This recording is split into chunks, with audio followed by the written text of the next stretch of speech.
बोलिए सतगुरु बंदी छोर कबीर साहेब की जय। संत समाज की जय। भक्त जनों की जय। साहेब बंदगी, साहेब बंदगी, साहेब बंदगी। आज हम रमैनी चौदह की बात करेंगे। रमैनी चौदह में सतगुरु कबीर जो मानव विरोधी व्यवस्था है उसका विरोध करते हैं।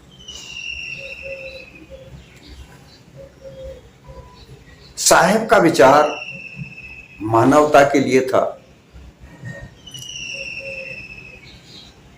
मानवता की सुरक्षा संरक्षा सबसे पहले होनी चाहिए। ये समाज, ये संसार मानव निर्मित है। कोई काल्पनिक रीति नीति से संसार नहीं बनता। प्रकृति अपना काम करती है और उस प्रकृति के नियम को देखकर मानव ने अपने अपनी संरचनाएं बनाई हैं। अब उस मानव में ऊंच नीच भेदभाव अगर पैदा किया है और जो व्यवस्था बनी है जिसने मानवता को मानवता से दूर कर दिया, उस व्यवस्था के विरोध में कबीर साहब थे। उसी के आधार पर उनके हृदय में जो भावना जागी, जो भाषा निकली, जो वाणी निकली, वही उन्होंने कहा है। अनुमान कल्पना के आधार पर उन्होंने कोई ऐसा शब्द नहीं कहा जो जीवन में काम नहीं आने वाला हो। हर शब्द उनका जीवन में काम आता है। आप विचार करके देख लीजिए। इसीलिए देश विदेश, ये तो भारत का दुर्भाग्य रहा है कि जो मानव की बात करता है, मानवता की बात करता है, उसका ये यहां कोई सम्मान नहीं होता। यहां तो छल कपट पाखंड रचने वाले, उनका सम्मान होता है। ऐसी यहां की भारत की ये विडंबना रही है। झूठ को सच और सच को झूठ कहते आए हैं और इसी व्यवस्था को समाप्त करने की बात सतगुरु कबीर कहते हैं। यहां भारत में एक वर्ण ऐसा है जो अपने आप को सर्वश्रेष्ठ मानता है। उसके आगे और कोई दूसरा वर्ण है ही नहीं उससे सर्वोच्च। वही व्यवस्था बनाता है। पूरे भारत पर वो कब्जा करना चाहता है। और ये बात सतगुरु कबीर के समय में थी।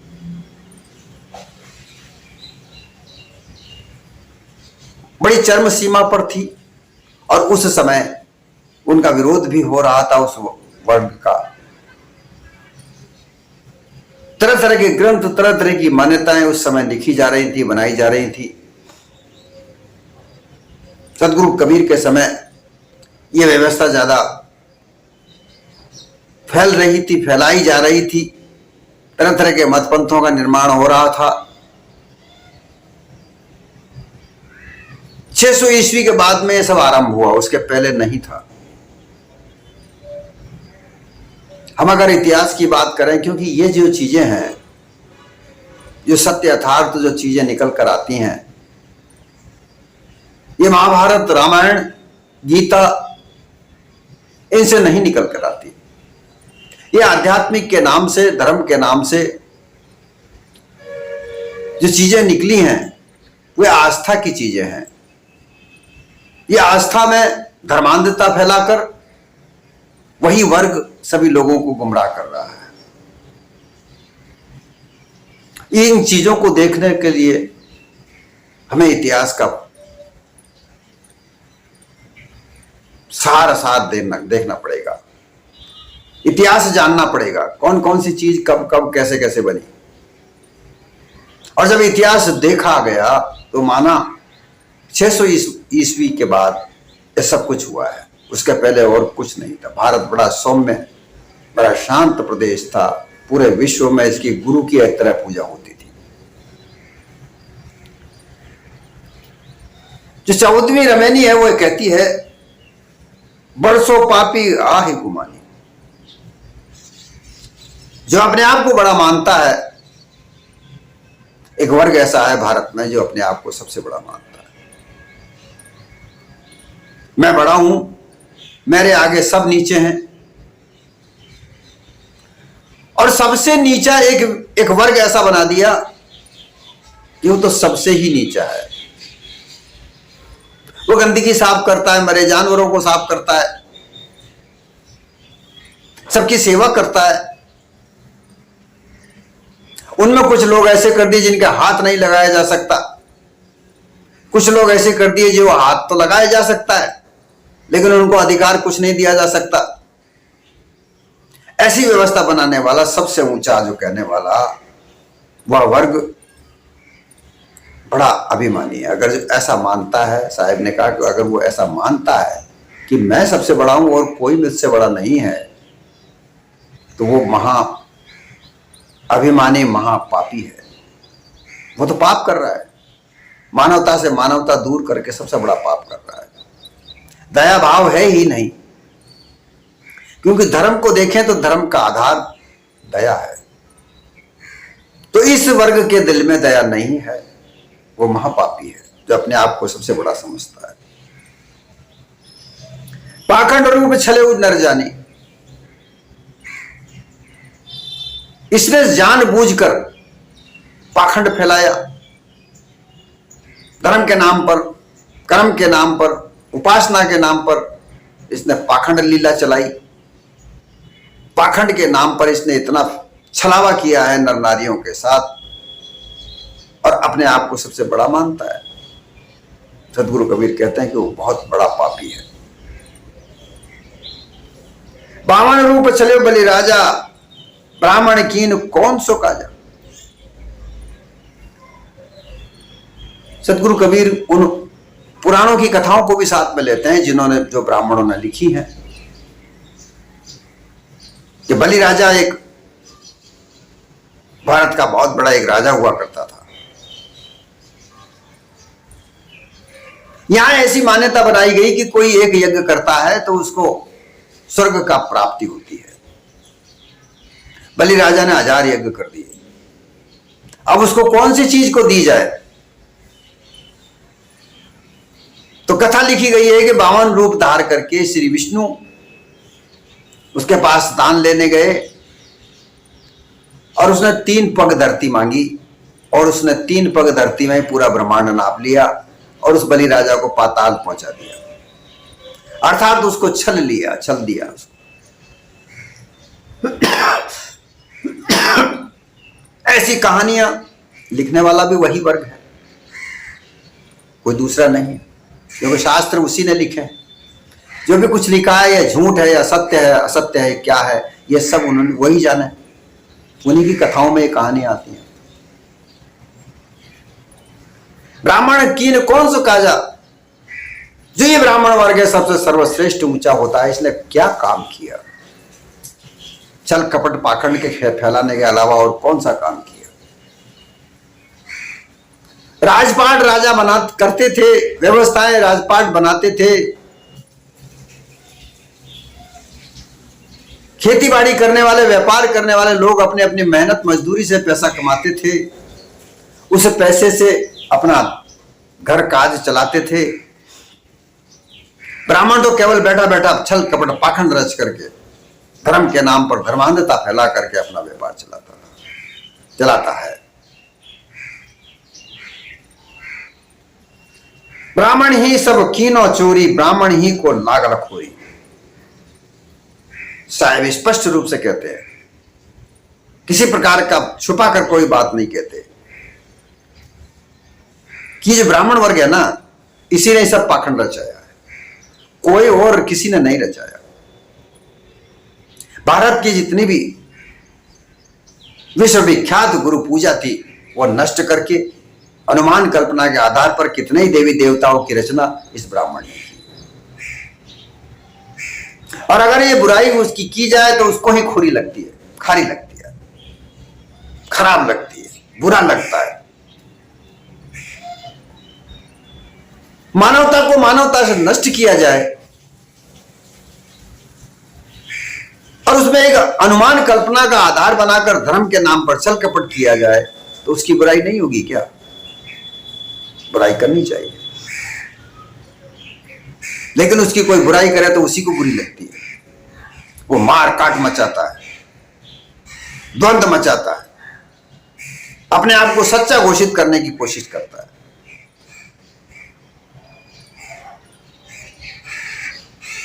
ब्राह्मण की नो वेद पुराणा कैसे होई मानुष जाना। जितने भी ग्रंथ लिखे हैं, वेद पुराण किताब शास्त्र, किसने लिखे? ब्राह्मण ने लिखे। और वर्ग को तो पढ़ने लिखने का अधिकार ही नहीं था। और ये सब ग्रंथों को लिख लिख कर अनुमान काल्पनिक कथाएं सारी इस ब्राह्मण ने लिखी हैं।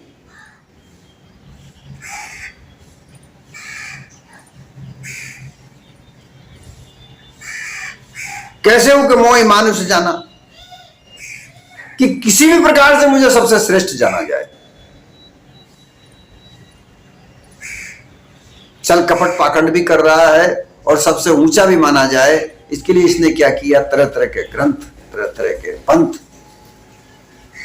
वेद पुराण, रामायण, भागवत, गीता, ये सब इसने लिखे और लिख लिख कर संसार में फैलाए कि वो सर्वश्रेष्ठ बना रहे, उसकी पूजा होती रहे।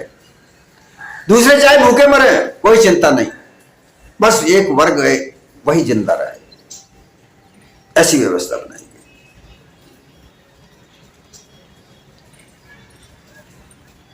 गई। एक ते ब्रह्म पंथ चलाया, एक से हंस गोपाल ही गाया। कितने तरह के पंथों का निर्माण किया। ब्रह्म पंथ चलाया अर्थात ब्राह्मणवाद चलाया, ब्रह्म ज्ञान चलाया, ये ब्रह्म पंथ है। ब्रह्म पंथ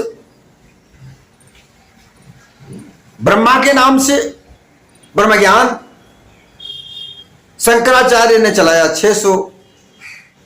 788 में उसका जन्म हुआ, 35 साल वो जिया, मर गया। 12, 13, 14 साल की लगभग उसकी उम्र रही होगी, उसने ये पंथ चलाया। आज वही ब्रह्म ज्ञान की बातें फिर आगे चलकर कई तरह के आचार्य प्राचार्य ब्रह्म ज्ञान को लेकर बने। पूरे संसार में अनुमान कल्पना का ज्ञान। ब्रह्मज्ञानी से पूछो तो सही एक बार कि भाई ब्रह्म होता क्या है, क्या है ये बताओ, तो उनके पास कोई जवाब नहीं। वो तरह तरह की मान्यताएं बताएंगे। प्रज्ञानम ब्रह्मस्ति, प्रज्ञान आनंदम ब्रह्मस्ति, अयम आत्मा ब्रह्मस्ति, तत्वमसीति। ये ऐसे 4 महावाक्यों के आधार पर ब्रह्म की व्याख्याएं अलग अलग तरह से कर दी। कभी कहते हैं जगती ब्रह्म है, कभी कहते हैं जीव ब्रह्म है, कभी कहते हैं ब्रह्म प्रज्ञान है। इतनी सारी मान्यताएं बना बना करके संसार को गुमराह करके और ये अपने सर्वश्रेष्ठ अपने आप को ऊंचा करना लगा। हंस, एक से हंस गोपाल ही गाया। हंस, एक हंस पद चलाया, गोपाल को गाया, कृष्ण भक्ति की।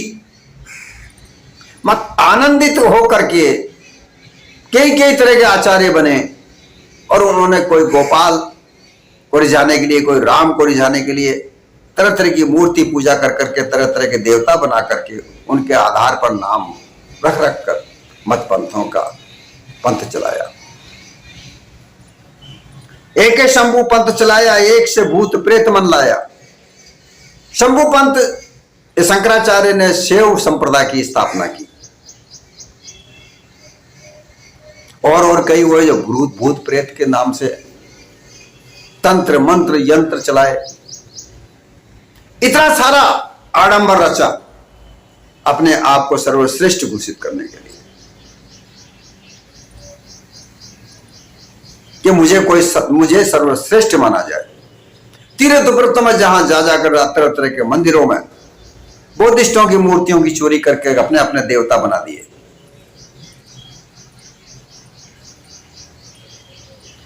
कि मुझे सबसे श्रेष्ठ माना जाए। सदगुरु कबीर निडर होकर के जो कहना चाहते थे वो कहा है, और जो देखा वही कहा है। अनुमान कल्पना का तो उसमें कोई लेस मात्र भी नहीं है। एक से पूजा जेने विचारा, एक से भी निहुरी सब निवाज गुजारा। जैन की नाम लेने की आवश्यकता नहीं, कितने ही पंथ मत बने। मौलवियों ने अपने नमाज गुजारने की बात चला दी। दो ही पंथ ज्यादातर झगड़ालू फसाद करने वाले इस भारत में थे सतगुरु कबीर के समय में। मुल्ला मौलवी इस्लाम को लेकर चलते थे, ब्राह्मण वैदिक धर्म को लेकर चलते थे। हमारा वैदिक धर्म है, सबसे पुराना बताया जाने लगा। झूठ इतनी चलाई कि लाखों साल पहले किताबें लिखी थी। अब कोई इनसे पूछे कि लाखों साल पहले तो व्यक्ति जंगल में रहा करता था, किताब लिखी तो किसने लिखी थी और किस पर लिखी थी?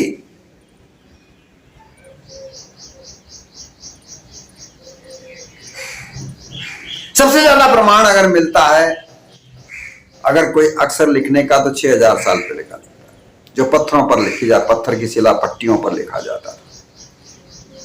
वो भी चिन्हों में लिखते थे, कोई लिपि नहीं थी। झूठ की हद होती है, झूठ बोलते हैं। झूठ बोल बोलकर तरह तरह की पूजा अर्चना, तीर्थ व्रत इत्यादि बनाए। व्यापार चला दिया, व्यापार इस तरह से चला दिया कि सब लोगों को आकर्षित करके कि हमारे पास आओ, हम तुम्हें मोक्ष देंगे, हम तुम्हें मुक्ति देंगे, तुम्हें धन मिलेगा, पुत्र मिलेगा, स्त्री मिलेगी, रोजगार बढ़ेगा। लोग आकर्षित हुए और इनके चंगुल में फंसते चले गए। आज भी फंसे हुए। कोई काऊ का हटाना माना, झूठा कसम कबीर न जाना। अपने अपने मत पंथ के आगे एक दूसरे से झगड़ा तक करने लगे, कोई किसी की नहीं मानता। इन ब्राह्मणों में भी वर्ग बन गए और ब्राह्मण ब्राह्मण आपस में भी लड़ने लगे। काशी में ब्राह्मण आपस में लड़ा मरा करते थे कि हमारा जजमान तुमने कैसे ले लिया। इनके अलग अलग के, काशी के इनके अलग अलग एरिया बटे हुए थे, सर्कल बने हुए थे। इस एरिया में कोई व्यक्ति आ गया तो ये हमारा, तुम्हारे में आज तुम्हारा, झगड़े होते थे बुरी तरह से, मार काट मस्ती थी।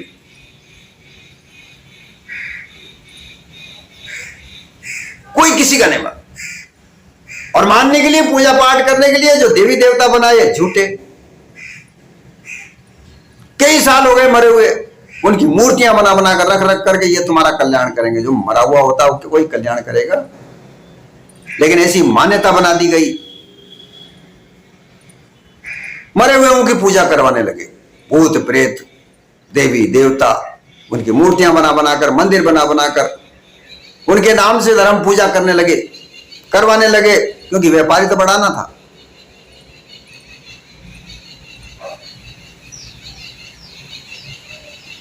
काशी में लोग करवत लेने जाते थे, वहां मोक्ष कर प्राप्त करने जाते थे। ये ऐसे कहते थे कि भाई जो यहां काशी में आकर मरेगा उसे स्वर्ग की प्राप्ति होगी। लोग वहां जाते थे मरने के लिए।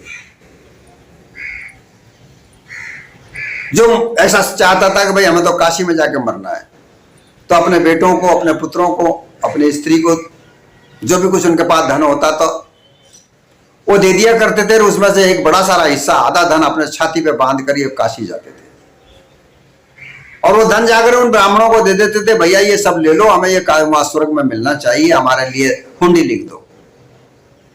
वो एक चिट्ठी बनाकर उनके छाती के बांध दिया करते थे कि इन्होंने इतना इतना धन हमको दिया है, ये वहां स्वर्ग में मिल जाना चाहिए, और उसको मार देते थे। और वो व्यक्ति वहां पर जाते आते रहते थे, तो किस इलाके में गए हैं, किस एरिया में गए हैं, वो वहां का ही पंडित पुजारी ब्राह्मण जो है वो पकड़ा करता था।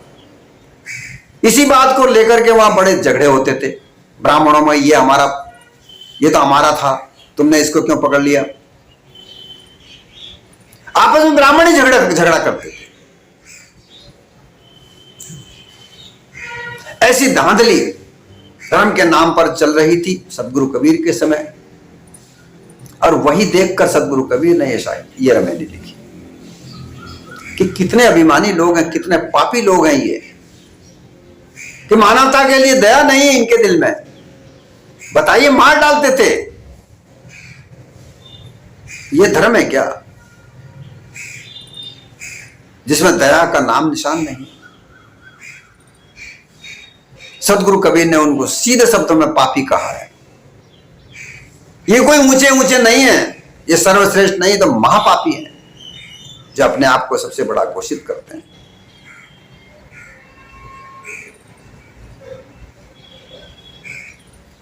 तन मन मत बजिरऊ मोरे भक्ता, सत्य कबीर सत्य है भक्ता। कबीर कहते हैं कि झूठी बातों को मान करके सच्ची बात को कोई नहीं जाना, सच्ची बात की तरफ तो जाने ही नहीं दिया। ज्ञान का मार्ग होता है सच्ची बात को समझने के लिए। मूर्ति पूजा एक पहला सोपान हो सकता है, लेकिन इसके आगे ज्ञान मार्ग है। ज्ञान मार्ग बगैर सत्य और असत्य का पता नहीं चलता। मोक्ष क्या है इसका पता नहीं चलता। जब मोक्ष का अर्थ समझोगे तभी तो उस मोक्ष को प्राप्त कर सकते हो। लेकिन ये जो मूर्ति पूजा, तीर्थ व्रत में जाकर के स्नान ध्यान करके यज्ञ हवन करना, ये एक अज्ञानता का मार्ग है। यहां ज्ञान है ही नहीं। लेकिन जो पुरोहित वर्ग है, जो ब्राह्मण वर्ग है, वो इसमें ही लोगों को फंसाना चाहता है। देखो, ब्राह्मण पूरी जाति इसमें दोषी नहीं है, वो भी मानव है। और कई कई ब्राह्मण ऐसे भी हैं, कितने विद्वान हुए हैं, जिन्होंने ब्राह्मणवाद की घोर निंदा की है। सारे ब्राह्मण दोषी नहीं है। दोषी वो लोग हैं जो धर्मांधता फैलाते हैं।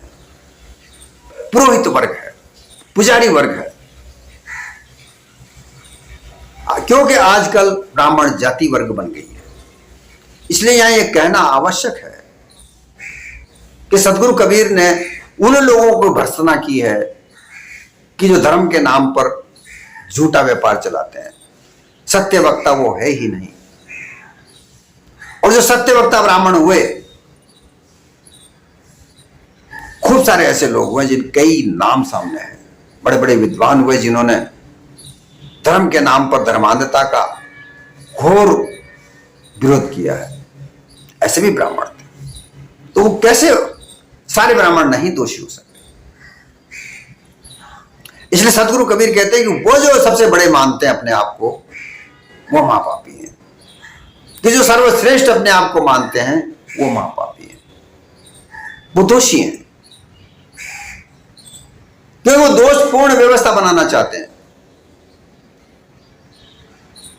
मानवता के लिए व्यवस्था कभी बनाने के लिए वो हितकार नहीं हो सकते, इसलिए वो दोषी हैं। और यही बात सदगुरु कबीर यहां पर कहते हैं कि मानवता के लिए व्यवस्था अगर बनाई जाए तो इसमें ऊंच नीच कहां है।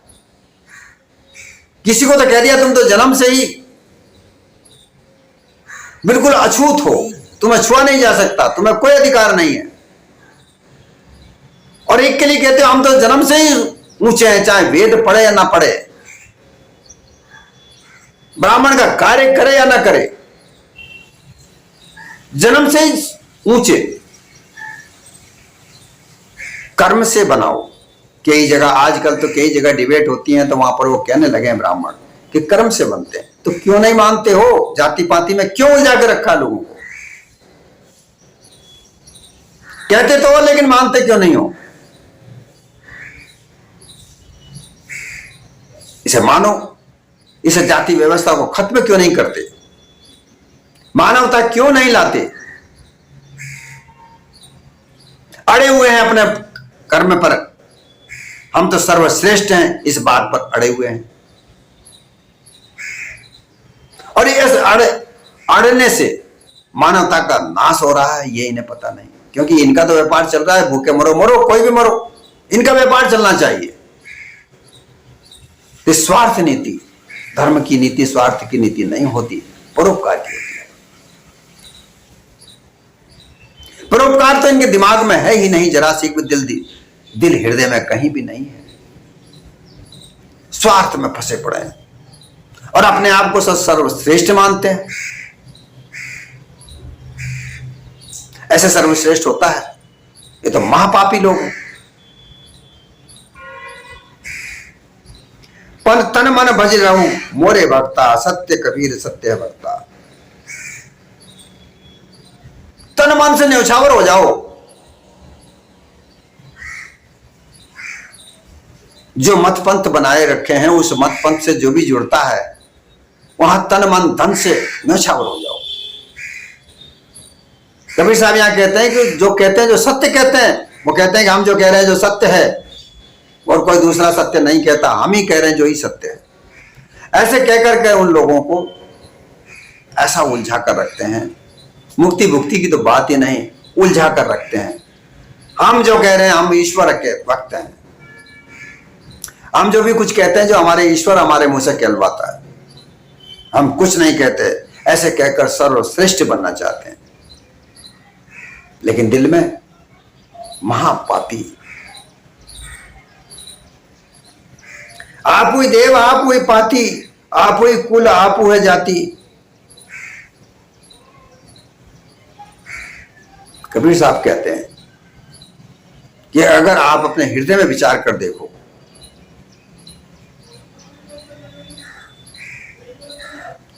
तो तुम ही देवता हो। अच्छे विचार करके सोच कर देखो, तुम्हारे अलावा कोई देवता नजर नहीं आता। देवता वह है जो कोई कुछ देता है, जो ऐसी भावना रखता है कि परोपकार का कार्य किया जाए, वो देवता स्वरूप है।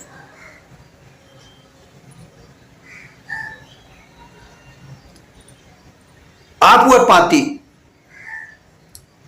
तुम ही प्राप्त करने वाले हो, तुम ही देने वाले हो और तुम ही प्राप्त करने वाले हो। तुम जैसा दोगे वैसा ही तुम्हें प्राप्त होगा। आप वही कुल, आप ही जाति। तुम अपने आप को सर्वश्रेष्ठ कुल के हो।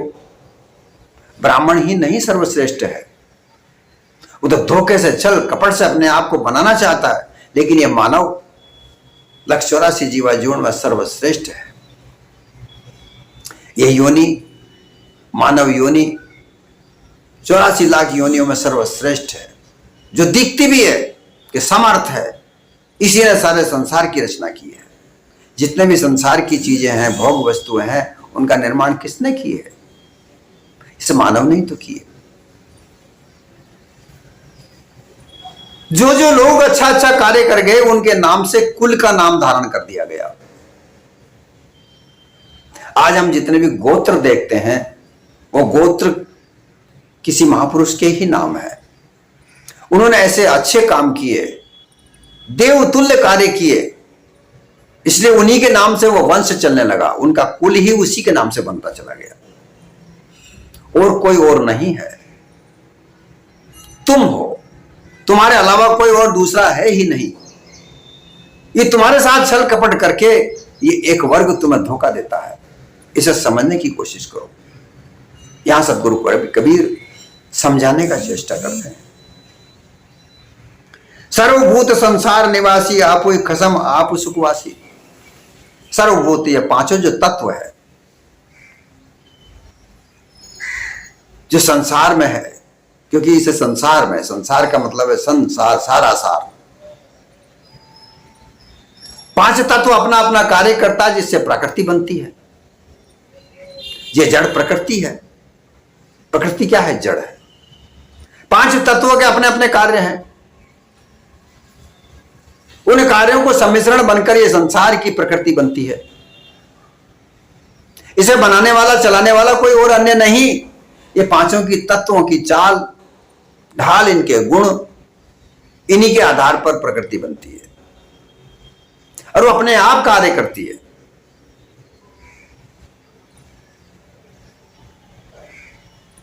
अग्नि तत्व अपने आप में अपना कार्य करता है। इसको चलाने वाला कोई खसम नहीं है, अर्थात तो कोई मालिक नहीं है। अग्नि को चलाने वाला कोई और मालिक नहीं। इसी तरह से पवन, जल, अग्नि, ये सब अपने आप में अपने अपने कार्य करते हैं।